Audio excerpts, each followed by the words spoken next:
बातमी सर्वसामान्य नागरिकांना धक्का देणारी आहे। तुम्ही आम्ही आजकाल सर्रासपणे ऑनलाईन फूड डिलिव्हरी करणाऱ्या ॲपवरून पदार्थ मागवतो। अगदी 10 मिनिटात हे पदार्थ तुमच्या घरी पोहोचतात।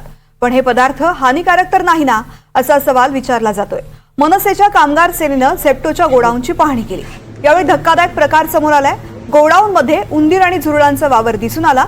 तसंच एकाच फ्रीजमध्ये व्हेज आणि नॉनव्हेज पदार्थ एकत्र ठेवण्यात आल्याचं निदर्शनास आलंय। यावरून मनसे आता आक्रमक झाली आहे। मुंबईकरांच्या आरोग्याशी खेळ करणाऱ्या झेप्टोला मनसे स्टाईल उत्तर देण्याचा इशारा संदीप देशपांडे यांनी दिला आहे।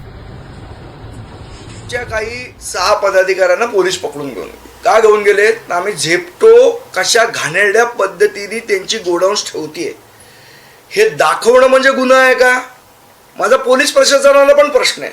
आणि झेप्टोचे ते कोण शहाणे अधिकारी आलेले काल तिथे लीगलवाले, ते पोलिसांवर दबाव टाकत होते की यांच्यावर खंडणीची केस टाका। मग तुमची घाण दाखवली की तुम्ही खंडणीची केस टाकणार? मला झेप्टोच्या सर्व लीगलवाल्यांना माझा इशारा आहे, सांभाळून राहा। मुंबईत धंदा करायचा आहे, फालतूच्या खोट्या केसेस टाकायचा प्रयत्न कराल ना तर जिथे दिसाल तिथे तुमचे कान चेक केले जातील, हे झेप्टोवाल्यांनी लक्षात ठेवायचं।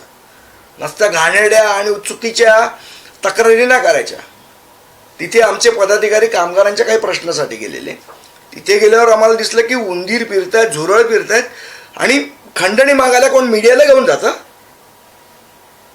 तिथे एका चॅनलचा, मला तुमच्याच चॅनलचा तिकडे प्रतिनिधी होता, त्यांनी कॅमेऱ्यात सगळं शूट केलं। खंडणी मागायची असते तर कॅमेरावाल्याला बोलवलं असतं किंवा पत्रकारांना बोलवलं असतं तिकडे।